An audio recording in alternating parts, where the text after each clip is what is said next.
when you comes see up. certain people at like networking events, oh, it's so great to see you again, and like deep down it's like, I really don't want to have a conversation with you, but unfortunately, I'm just following pleasantries and putting on a facade.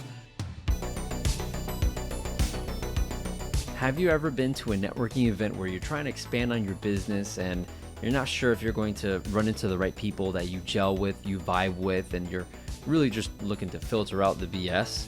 Well, today we sat down with a friend of mine that we highlight the filtration process that he goes through to surround himself with people that are on the same, let's say, vibratory level as you. If you stick around to the end, we go over something called the 55-38-7% rule in communication, and it was created by a hostage negotiator. Pretty cool. Before we begin, if you like the show and you enjoy the content, please share with a friend and leave a 5-star review. It's really going to help the show. I appreciate you listening in, and let's go. All right. Welcome to the New Age Human Podcast. I'm your host, John Astasio. I have Brandon Gidicsin here. He's a mortgage banker that speaks Swedish and is a fanatical about ping pong. Fanatical, maybe. I don't know if that's a word. How's it going, man? Thanks for coming on. I'm doing well, John. I appreciate you having me, and thank you for that warm introduction. It was almost as if I told you to introduce me that way, so, That's exactly what happened. The reason why we're having a talk today and whatnot, I wanted to have this conversation with you to really give people a feel for what it's like navigating the professional world while you're walking on eggshells, and how you connect with people that are like-minded, so to speak. Do you want to start with like how we connected? Like, I know that when I saw you, I was just like this tall Caucasian dude in a suit, right? From my perspective. And then we're just talking, but you were extremely down to earth. That's what I connected with. What are your thoughts going into this? Yeah, no, absolutely. So to take it back to how we met, I love that. That was your first thought of me. You're like, all right, here's this Caucasian man in a suit.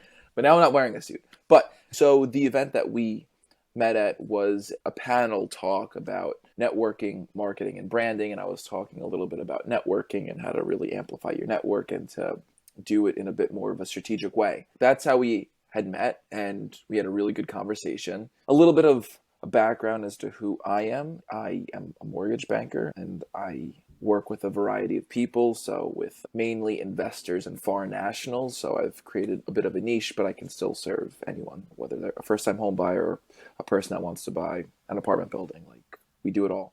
But investors and foreigners are really my specialty for the most part. That being said, I think I was really drawn to you because you have a very genuine energy about you, which I think is super important. You don't come off very salesy or very stuffy. And one of the things that I always talk about when you build relationships is CVV, commonality, value, and vulnerability. And you're just a very real person and had a sense of vulnerableness. And I think that's really how we connected. Well, first of all, thank you for those kind words. Of course. It seems like we connected in a similar way where you just notice someone's genuine. So you're like, okay, so what makes them so genuine? What makes them so down to earth? And do you feel like it's hard to connect with people that aren't genuine? I mean, it sounds obvious, but like, how do you manage that? Yeah, no, absolutely. When I come across a person who I perceive to be not genuine, I think it all starts with vulnerability. And you have to gauge who you can and cannot be vulnerable with. Or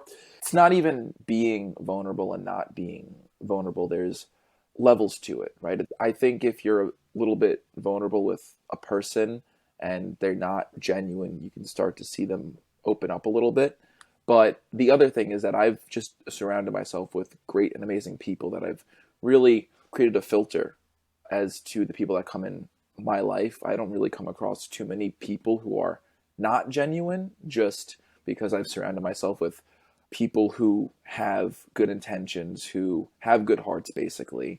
So I've created a filter. And after being vulnerable with a person who's not genuine, I'll just try to end the conversation in a very kind way, because I know it's not really going anywhere and it won't have a lot of prosperity. But I think it starts, number one, with vulnerability, and then number two, to surround yourself with people who are like-minded, but you also obviously want to put yourself in rooms where people don't think the same way you do, because the mind is like a parachute. It works best when open. So, you really have to put yourself in other situations. I like the filter you created. You have your close friends, and then it's your network exposing you to their network. So I like that idea. And I do have something very similar. I'm trying to remember how it happened. You were like, oh man, you should have said this earlier or something. I think you asked me, like, oh, so what's your podcast about? And I'm like, I'm working on a way to tell you what's going on without being so direct. I don't want to be too aggressive to somebody that is just not open-minded. So I usually say we talk about unlocking human potential, and I told my story about how I didn't want to get let's just say the medicine or the Sure. jab. And so I was looking to expand my social network, and I did find a way to expand. And then I found some interesting conversations. I'm like, these interesting conversations need to be recorded. Definitely. And then I think once I said that, I'm not getting the jab, you're like, oh, yes, got you. Let's do this. Yeah. But it's one of those things where when you're scrutinized about your decision or a belief, and then you find someone else out of the crowd of people that scrutinize you, and then they're like, hey, I'm on the same side as you, it does feel really good, and it leaves a lot of pressure. Sure. So that you can feel like yourself and share just your thoughts more freely instead of, like, again, walking on eggshells. What made you wake up Sure. to question everything? There's got to be like a moment. Yeah. Before I answer that, I just want to preface, when other people judge you because of a decision that you make, it often stems from an insecurity that they have. I have found that to be true time and time again. And there's a really good saying that I love. We often judge others based on their worst actions, and we judge ourselves based on our best intentions. It's so true, because if you really do an audit of some of the things that come out of your mouth, not you exclusively, but you in general, I've just found that to be really true. So we can't forget that everyone has their own lives. They've been educated in a certain way. They've grown up in a certain environment. They've surrounded themselves with certain people. So just by the nature of their upbringing, they've formed their own thought patterns, and they think in a certain way.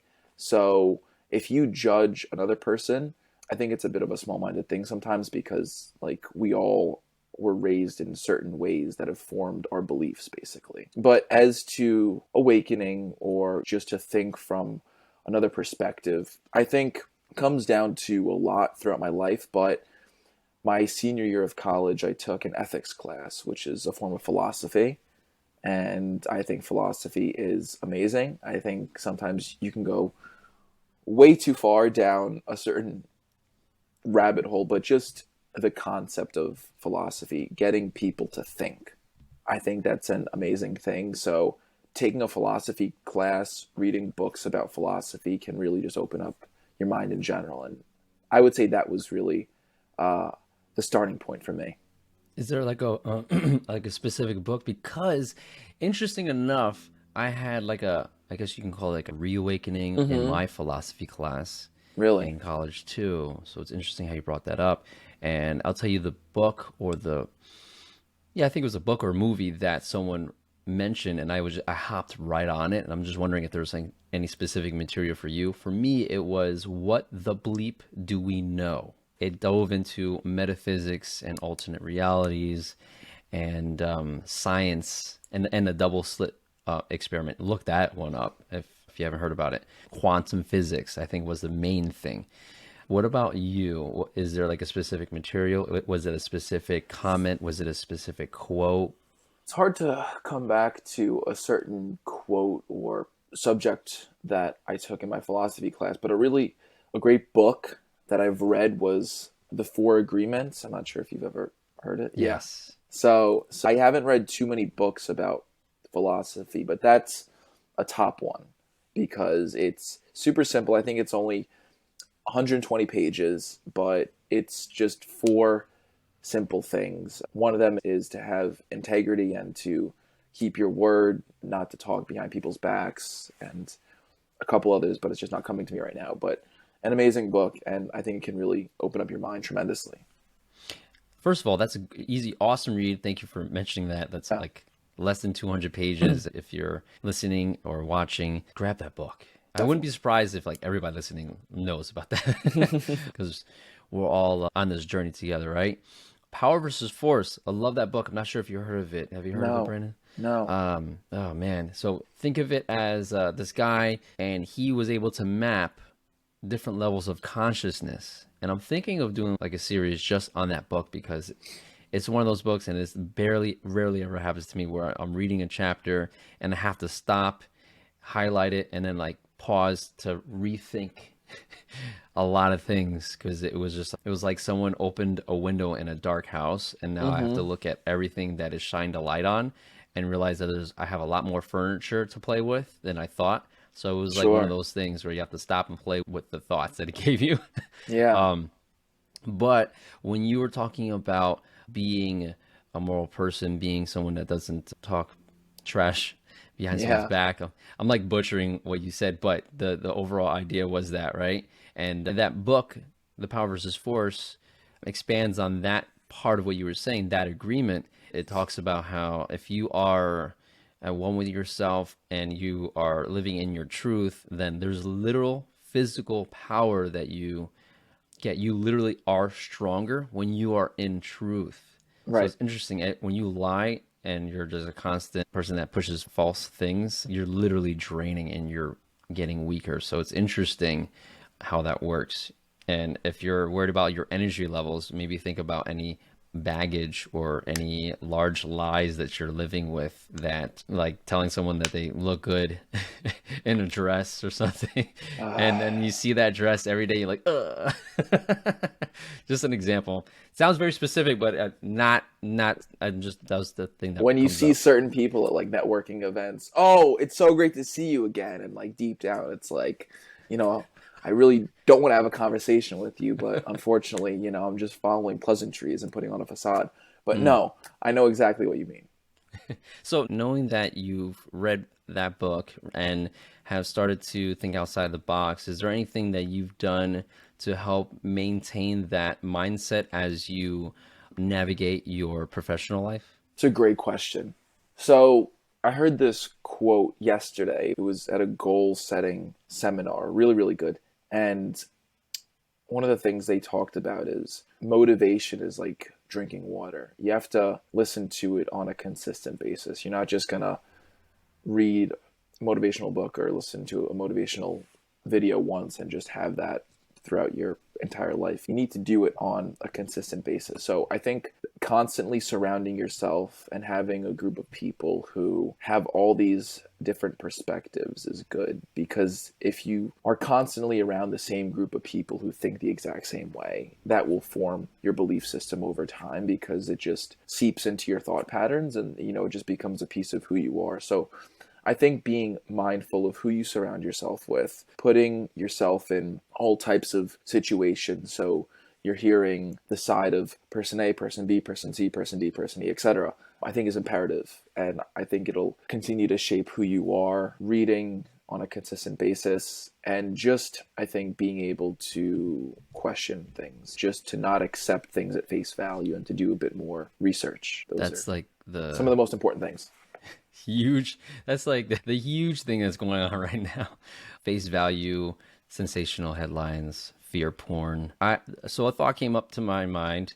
You brought up again like I keep thinking five closest people to you because it was embedded in my brain that you are Mm-hmm. the sum total of the five closest people to you. I wanted to go into, where do you find these people? Where do you find people, like-minded people? Because what I did in a desperate situation, I've never done this before, but when in my search for people that were thinking like me, I went to a protest, and an anti-jab protest. Never been Mm-hmm. to a protest before.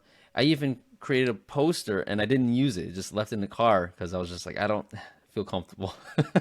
I met some really cool people, and Sure. then navigated my way to finding people that were more local, thinking similar to me, but it was a little bit of a process. But how do you do it? How do you find those people that are similar to you without having to go to an extreme measure like I did? Yeah, I think it comes down to putting yourself out there. Just a beautiful case in point with you is that you have this podcast. So over time, you'll start to attract more people towards you, and you'll have more people than you'll know what to do with.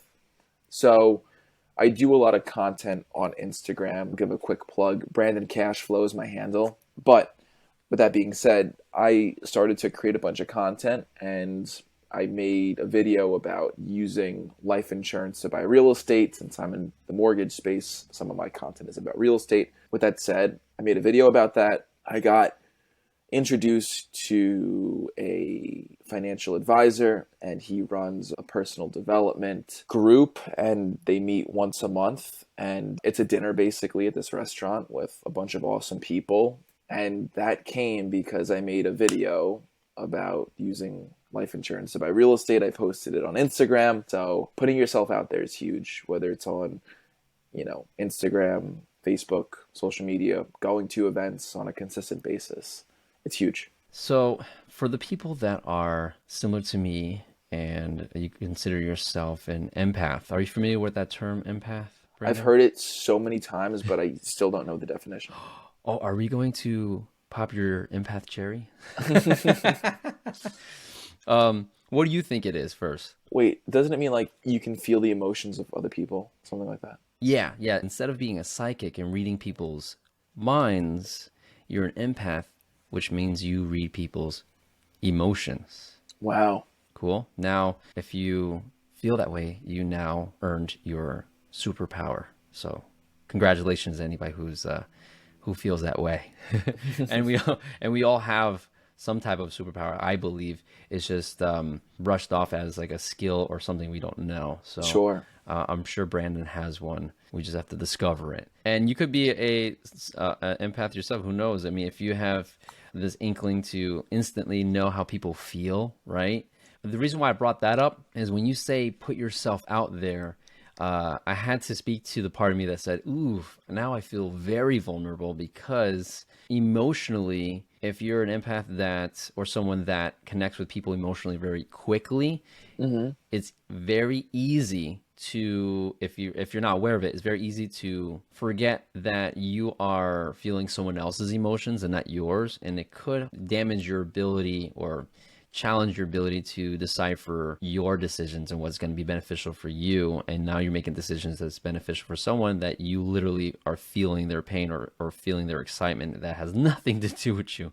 So like putting yourself out there, I know people are going to be like, how about this? Outside of knowing how down to earth someone is, just from having conversations, is there any other filters that you could share that helps you gate that business world, that professional life where you're trying to negotiate, talk to who can help you with clients, build that inner circle? Is there any other filter process that you have? It's a great question. That I'd you say might not have recognized? Yeah. I'd say it's how you speak and your cadence and your body language. So there's a really good book, Never Split the Difference, by Chris Voss. I'm not sure if you've heard of it. No. So Chris Voss, he was an FBI hostage negotiator. Really, really great book. And he's really good at negotiation, basically. And one of the things he talks about is this rule. It's called the 55-38-7% rule.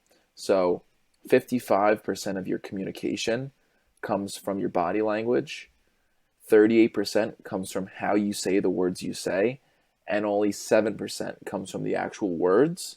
So I think being mindful of your communication skills is just another filter, basically. If you have good body language, if you have good cadence in how you communicate, and then it also comes down to building another part of the CVV, commonality.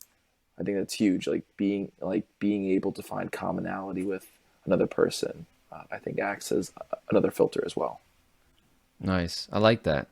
And that book was called what again? Just to highlight that. Yeah, Never Split the Difference. All right, Never Split the Difference. Cool. But that will be in the show notes for sure. Definitely. I got some books here. I'm excited.